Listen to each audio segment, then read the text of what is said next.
Becoming a successful professional speaker is a journey. How do you find that first stage, the next stage, and then the bigger and better stages? I'm Lee Hayes, your host. My co-hosts and I are here to guide you to a more successful speaking career. You're listening to Path to the Main Stage podcast. Hey everybody, it is Lee Hayes bringing you more fantastic information to be an emerging speaker, to get to that next level. I have Maria Franzoni today. She has an extensive experience which is going to be so helpful for emerging speakers. So let me tell you a little bit about her. Maria has been with international speakers bureaus for over 23 years, and now she's had her own speakers bureau for 14 years. She also works with speakers to improve their bookability and increase their fees. So please give a big round of applause wherever you are to Maria. Thank you for joining me today. I appreciate it. Thank you so much for having me. It's lovely to be here in the US. How lovely.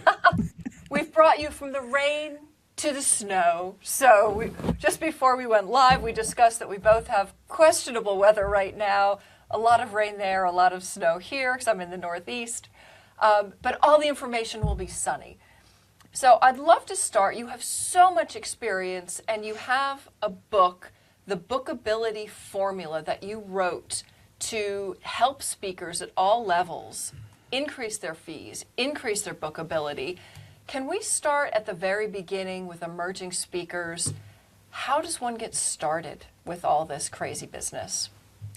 And it is a crazy business. I mean, you're in it too, so you know it's a crazy business, and it's an addictive business. Once you're in, you don't want to get out, right? So usually what tends to happen is that somebody will be speaking maybe at an event that's an internal event for a client and their own client, and somebody will go up to them and say, "You're really good, you should do this for a living." And they then think, "Oh, what a great idea," and have no idea actually how hard it is to do. Because the speaking piece, if you're a natural performer and if you have a good topic that is relevant to a paying market, if that's what you want to do, if you want to get paid, is one side of the coin. But the other side of the coin that people don't think about is that it's a business. You're running a business. So to get started, you have to really seriously think about, do I want to be running a business? And of course, some people do treat it as a side hustle because they may have a full-time job and they do speaking on the side. But at the same time, you still have to be professional because you're competing with people who are professionals. So how do you get started? You've got to really have the right mindset, and you've got to be clear that the fact that you want to speak, that your topic is going to be relevant to an audience that gathers in a room. Because many people that I work with will come to me and they say, topic, and I then say to them, well, where do these individuals gather? Oh, no, they don't. Well, then how are you going to speak to them? Right? I hadn't thought about that. I hadn't thought about the fact that, no, there are no conferences for these people or these individuals. So do you know what I mean? Where somebody might be thinking about a topic that actually, here's an example. Talking to parents about their teenagers who are having mental health issues, right? Where are you going to find these parents? You're going to have to run the event yourself, or you're going to have to ask a school to run it for you. You're not going to find the parents meeting at conferences necessarily.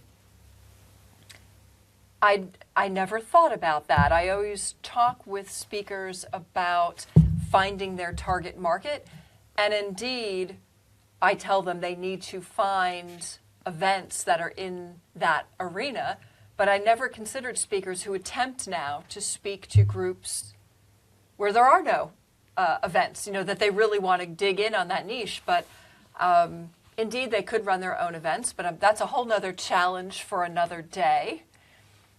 But yeah, so you need to make sure that your topic's relevant. How do you know if your topic is relevant? Not only the audience, but how do you know if your topic is, I don't know, hot right now, that people are looking for a topic like that?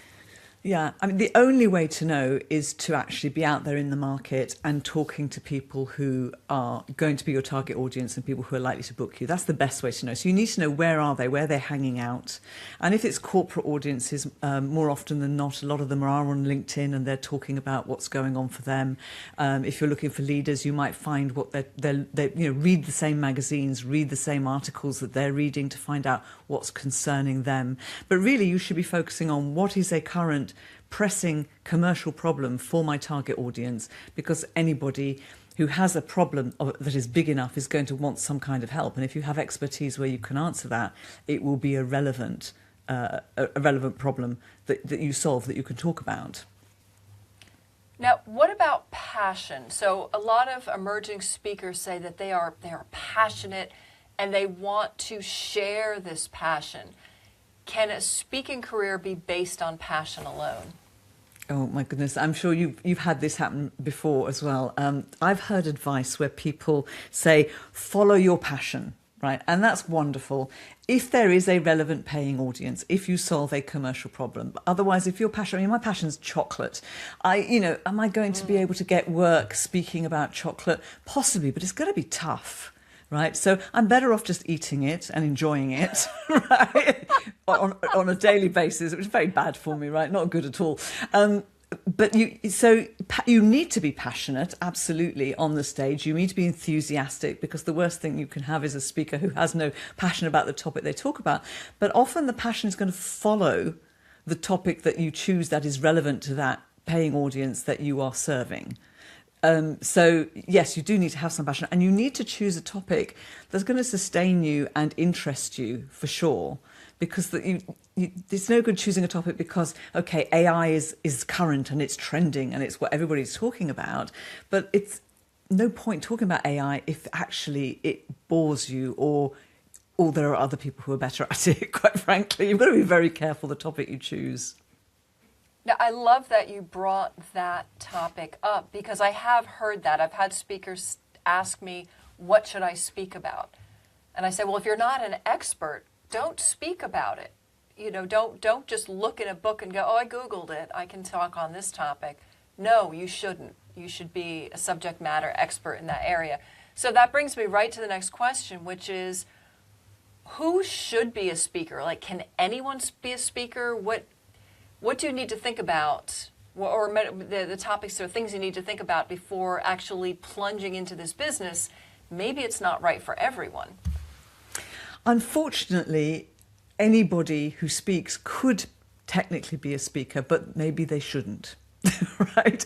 So at the moment, there's no barrier to entry. There's a huge number of speakers out there. Many of them are starving. They're not making any money because they don't run their speaking business like a business. So should you be a speaker? You should be a speaker if, as we said, if you solve a problem, if you deliver a strong outcome, if you understand the lifestyle, because it seems glamorous on the outside. It's hard work.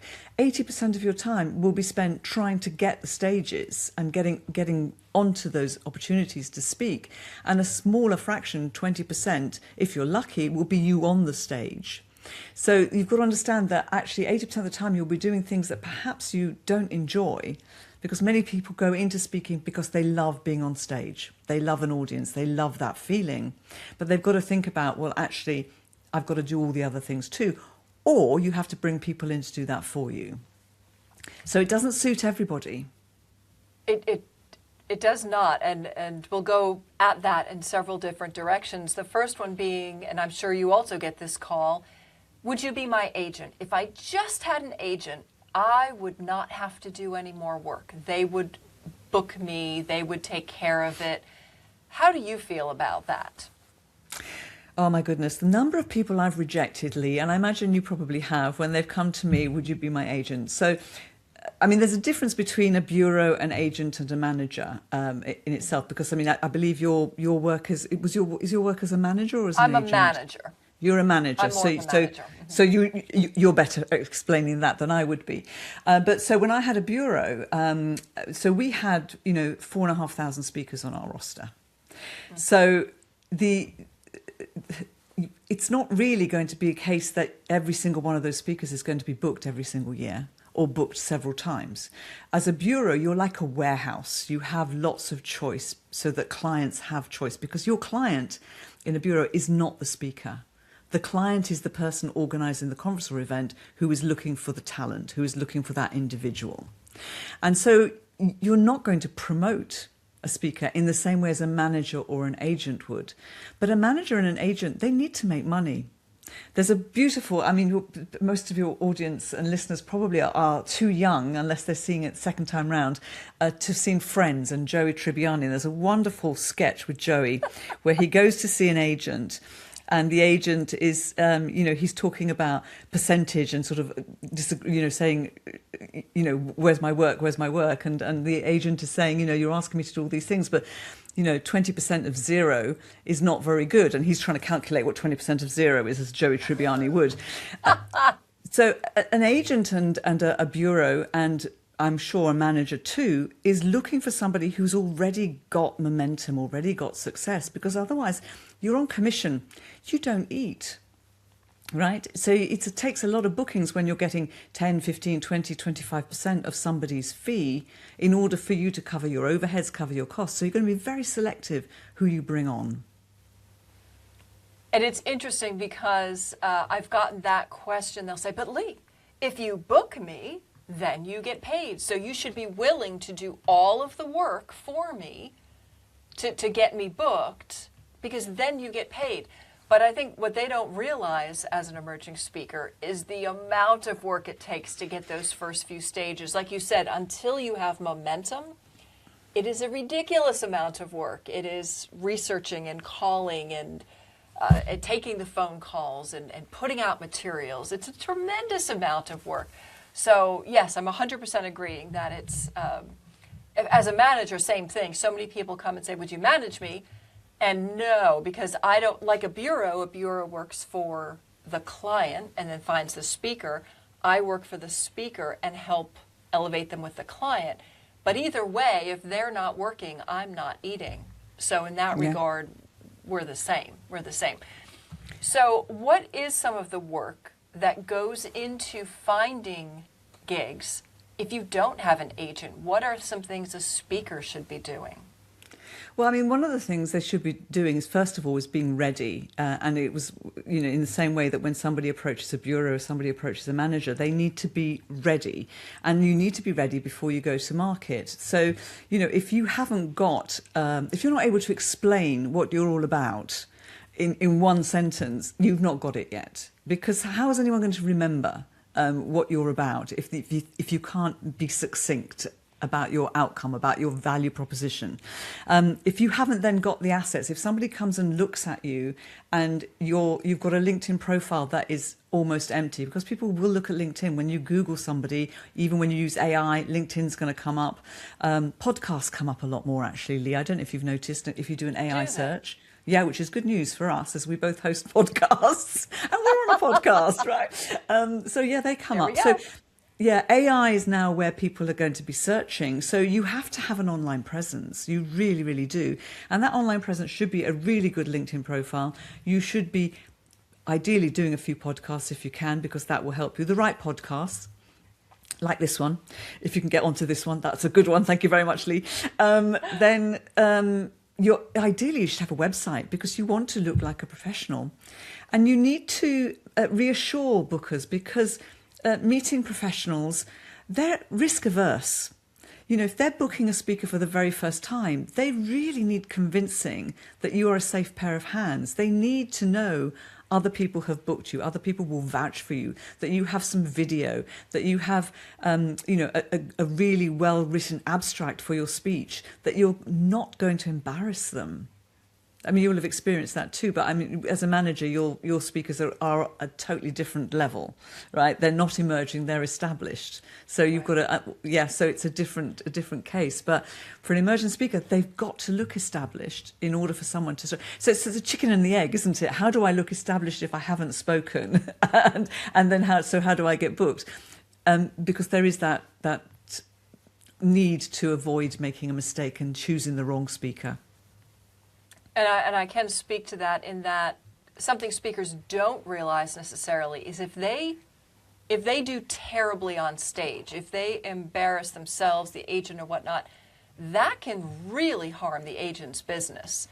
I had that early on in my business. I placed the wrong speaker, and the wrong meaning that he canceled at the last minute because he decided to go on vacation instead. Well, that ruined my reputation with the client. And anything, like if you make, oh my goodness, for, the littlest thing, somebody overruns on stage. I had a speaker overrun by 15 minutes, and he's fabulous, and he was just so involved, and the audience was so involved that he overran. I was punished for that, and the client made me, you're going to pay because I had to pay an extra Uber fare for someone because then that speaker was delayed. And I'm going, oh my goodness. So any error you make as a speaker reflects on your agent and can really crush them. And I'm assuming that's why I'm so careful who I work with, is one speaker can destroy a business. But also it's not just what they do on stage. I mean, you gave a great example of someone going on vacation. It's how they behave off stage. And how they treat the client off stage and how responsive they are. And it's all everything in advance. Have they got decent headshots? Are they responsive? Are they going to do a briefing call? Will they do a pre-booking call? Sometimes we used to have to do pre-booking calls where the client wasn't entirely sure and they wanted to have a chat with somebody. And then after the briefing call and they've been asked to send slides, will they send slides on time as requested? Will they turn up for the tech check on time? Right? There's so many plates spinning, so many things going wrong, and that poor event organizer has got so much going on. So the last thing they need to be worrying about is the speaker. In fact, the speaker's a professional. They should not be worrying about that speaker at all. Sorry, you got me on my soapbox. You got me on my soapbox. I want you on your soapbox, but no, this for my listeners, and I have a steady group of listeners, thank you so much. I get more people every week. I like having people on soapboxes because speakers need to hear this. I think if they're going to be coddled, oh, of course, you'll be great. That's what your friends are for, right? You're wonderful. You're going to do great. You're going to be a millionaire being a speaker. When you come to Path to the Main Stage, you're going to learn that there's a boulder on the path in front of you, and I'm trying to teach you how to get around it. So thank you for being on your soapbox. And I'm going to add one thing to that soapbox, which is, here's a note for emerging speakers. When Maria said you need to have your PowerPoint, your presentation, whatever, to the event planner ahead of time, that is not an hour ahead of time. That is not the day ahead of, that is a week or a month ahead of time. Sometimes they'll have deadlines way ahead of time. Make sure you know when they need your presentation, because it is way ahead. They have work they need to do as well. So I've had, because many emerging speakers will go, oh, Lee, I'll just bring it with me. No. You need to be prepared way ahead of time. So thank you for that. You had mentioned in your book that there are 4 things that really stand out about emerging speakers. Or not emerging speakers, about bookable speakers. And you've touched on those, but I just want to bring up the 4, which is they have one thing, which you talked about, which is something that you're known for. They're easy to work with, they're memorable, and they're relevant. Could you give me more details on those points and why they're important to be a bookable speaker? Yeah, it came about actually because I was looking at who my most booked speakers were out of the roster of 4,500, because, as we said earlier, we work on commission. And so I thought it would be 80-20, that 20% of the speakers would deliver 80% of the business. And when I actually analysed the numbers, I discovered it wasn't 20 or 10 or 5. It was 1% of the speakers were bringing in 80% of the bookings and over 50% of the revenue, which absolutely knocked me sideways. I could not believe it. So I wanted to understand, what was it about these individuals? What did they have in common?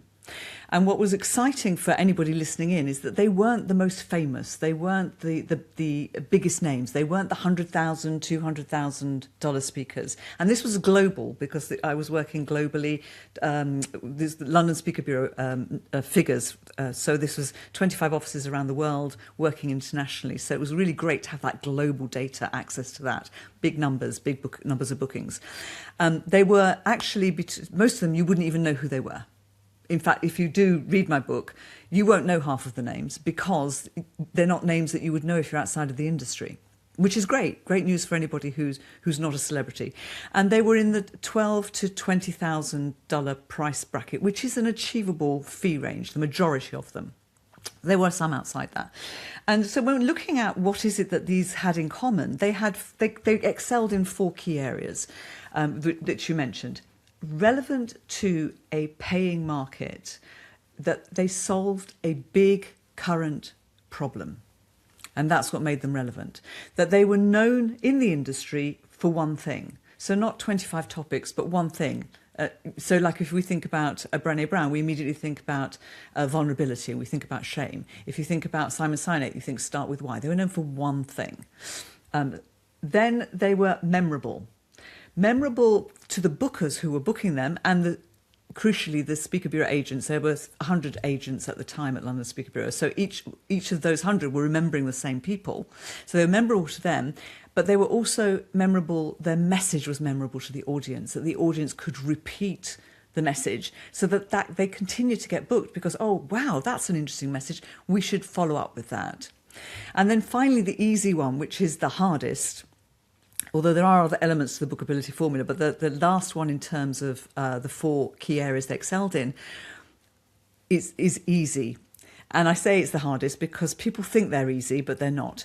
And we can go through some examples if you like. So we can definitely go through examples. Yeah. So and that means easy to find, easy to book, easy to work with at the event, and easy to listen to, which is vital because not everybody is easy to listen to.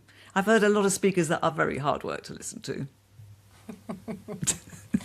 Indeed, indeed. Of course, I love sharing stories, so I'm going to tell one quick one, which if anyone's heard this before, I'm sorry, but it's just a good story.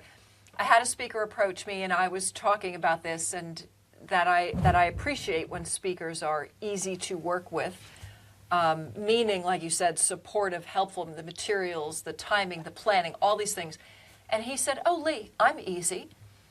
Once I finish, all they need to do is clear a path to the door and I'm out of there. I'm easy. And I said, oh, okay, you misunderstood, or I misunderstood. I didn't mean you just bolt from the building. That makes you easy. That actually doesn't make you easy. A lot of planners want you to do things for them, to greet the audience or take a picture or sign an autograph. Bolting from the building doesn't make you easy.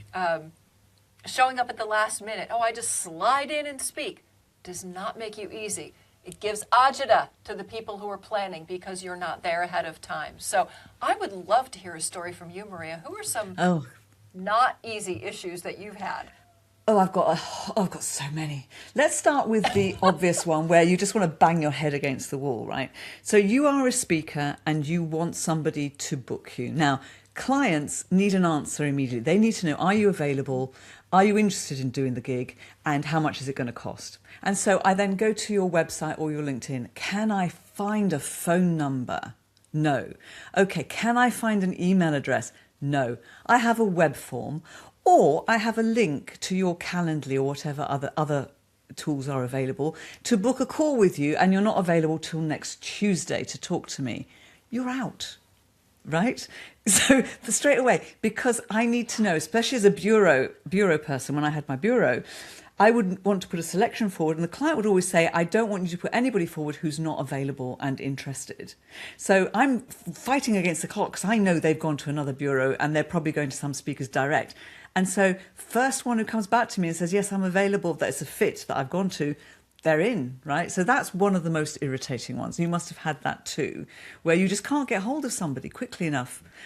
So find a way to make that work. Then what other ones have we got?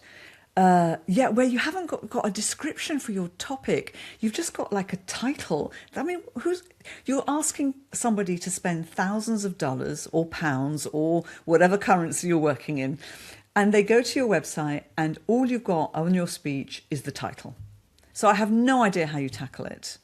Unless I watch an entire video, which you probably haven't got on your website. You probably haven't got any video at all. I could go on for days on not being easy, by the way, if you want me to. But again, I love this soapbox because emerging speakers don't understand what that means. I once had a speaker say to me, again, sorry, I'm repeating a story, but they said, I never call someone back immediately when they send me an email or a call because I don't want to look desperate. Oh my goodness. Okay, you know who you are out there. You just saw the reaction from an expert in the field.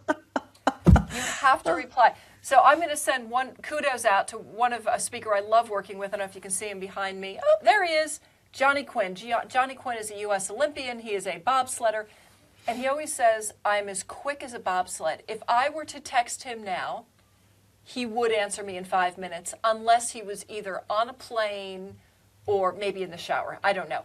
But other than that, he answers immediately. And event planners love that because they'll say, is someone available? And I call them back in 10 minutes and say, I have all the information. 10 minutes, I have all the information for you. I'll tell you one better. Let me tell you one. Here's the information. I'll give you one better. Maybe you couldn't tell Mr. Bobsleigh. So I had several speakers that were in that 1%. And what they did is they shared their diaries with me.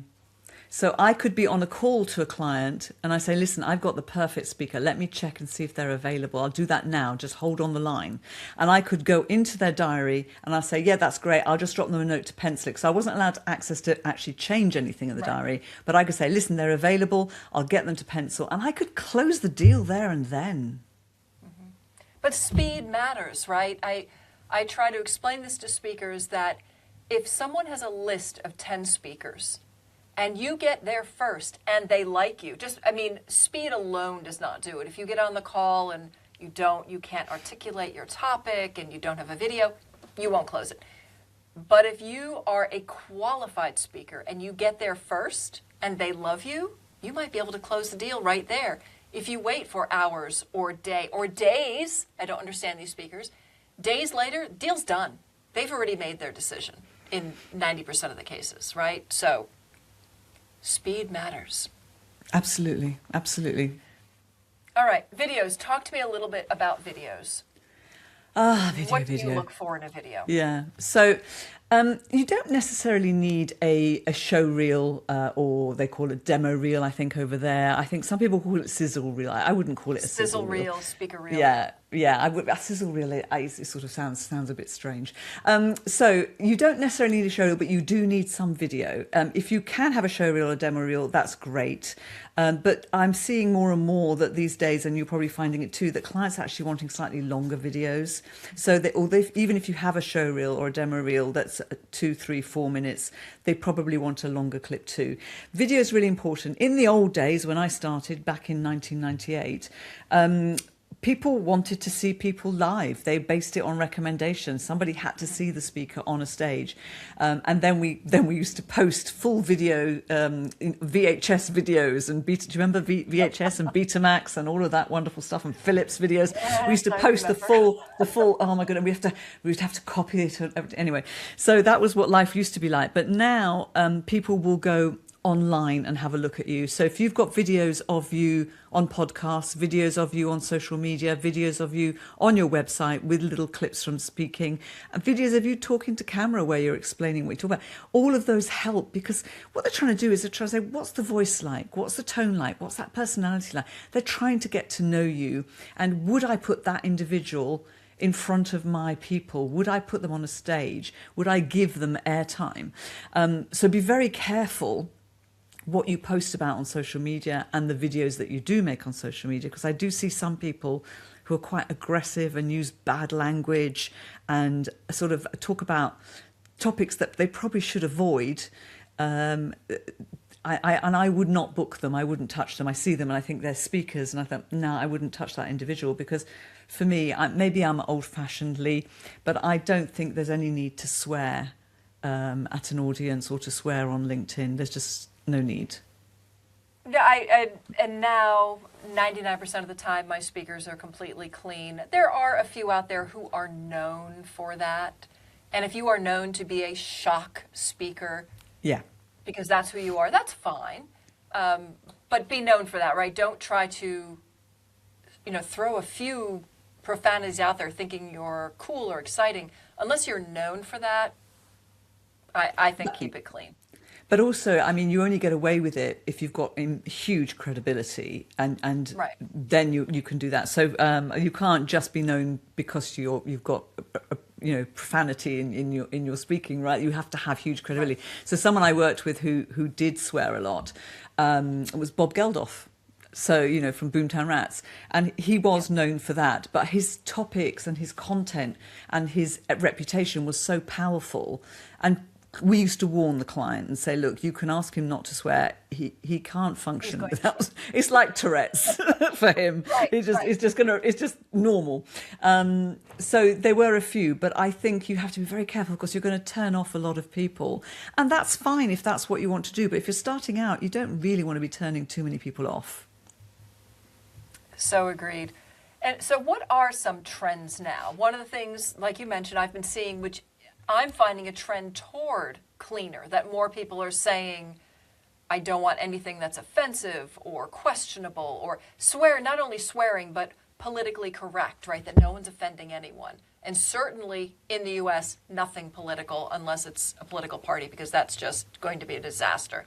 But what are some other trends you're seeing? What are some newer things that maybe clients are asking for now that they didn't ask for 10 years ago?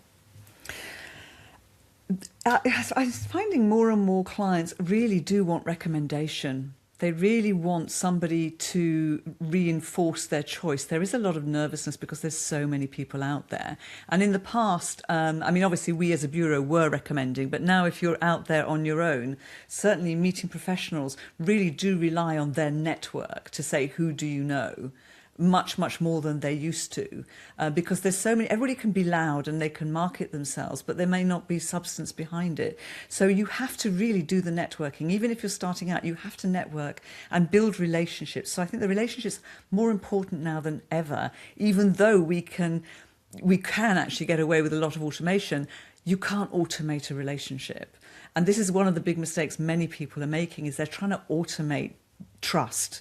And that just doesn't work, because you don't really need that many relationships. But that's one thing that's probably become more important. It's not a change, but it's become more important. And the other thing that's more important is that people aren't looking for information anymore, because information, it asks ChatGPT. Right? ChatGPT can give you most of the information you need. And previously people were looking for information. They're now looking for, what should I be thinking about? How should I be thinking about this topic? How should I be thinking differently about it? What should I believe? What shouldn't I believe? What should I be focusing on? And they're wanting that to be packaged in a way that actually is an experience as well, so that it's not somebody just talking at you, that they either have some humour. Much humour is higher on the list than it ever used to be, because people want to come away feeling not only that they're thinking differently and they've taken something away from it, but feeling great afterwards, right? And humour, you've got to be careful internationally with humour, but humour does a great deal of heavy lifting. So they want something that's memorable, something that's a bit different, something that's a bit unique, but something that makes people think differently rather than lots of information. And in your book, you mention humility. What does humility look like in a speaker, and why is that important?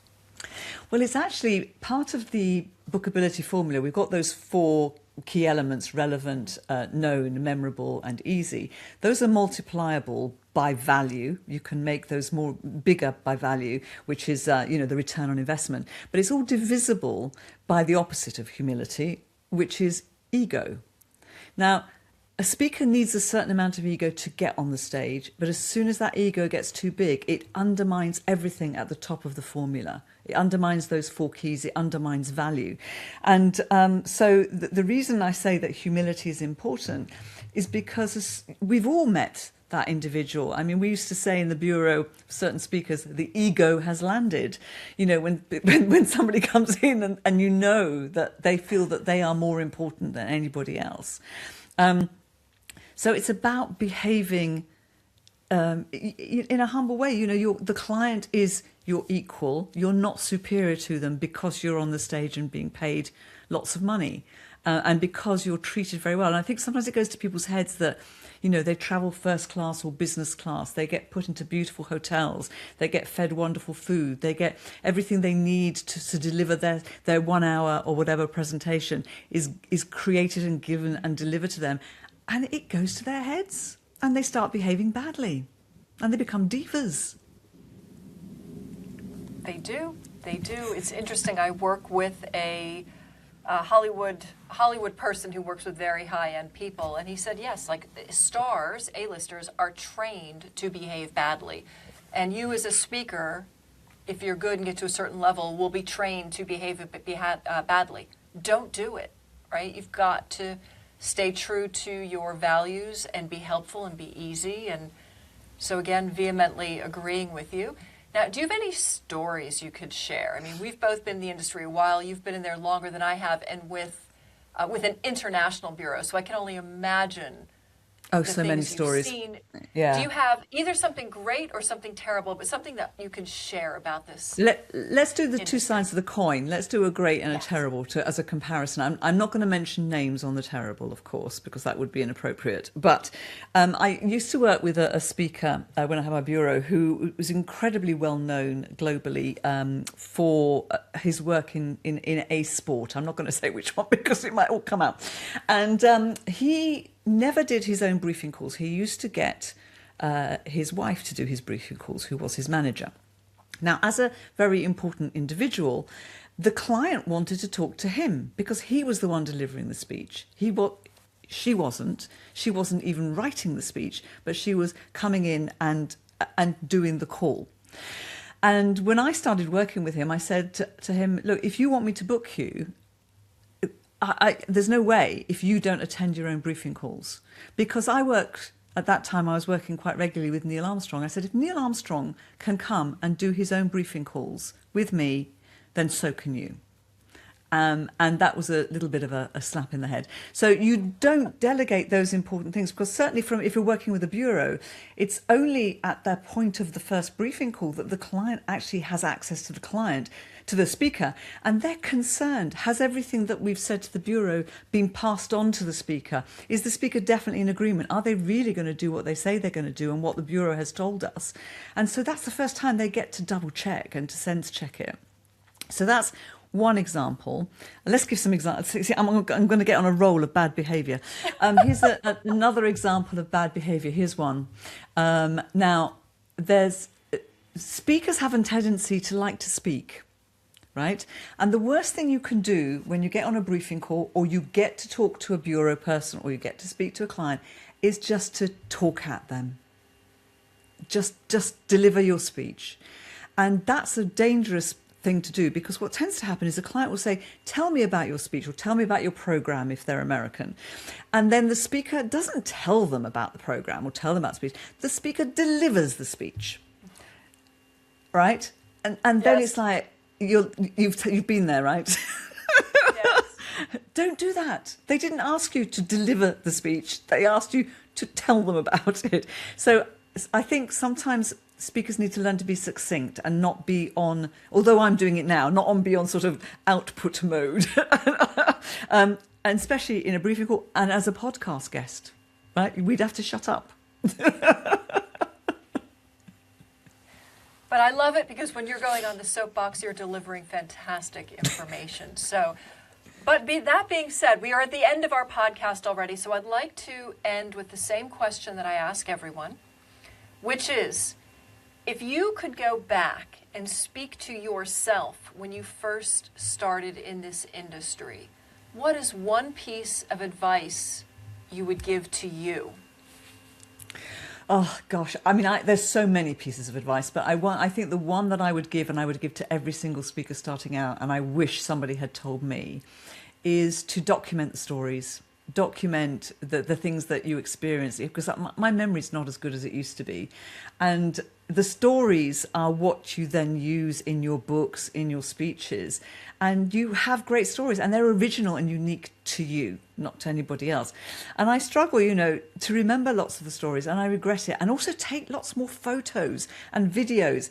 I've met so many amazing individuals, and I don't have photos with them. And I regret that, because many are no longer with us anymore. And that's just, I mean, okay, I can recreate it with AI, but I know it's not real.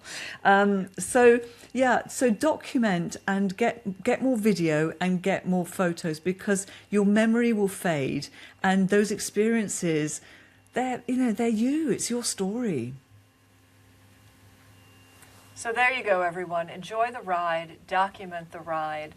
Speaking is wonderful. It's difficult. It's hard work, but it's wonderful. So thank you so much for joining me, and to everybody else, see you next week. Thanks. Thanks for listening to Path to the Main Stage. If you enjoyed the show, please subscribe wherever you get your podcasts. And for full video episodes, check out YouTube. If you want to be a successful speaker, you need to make it happen. My co-hosts and I are here to help guide you.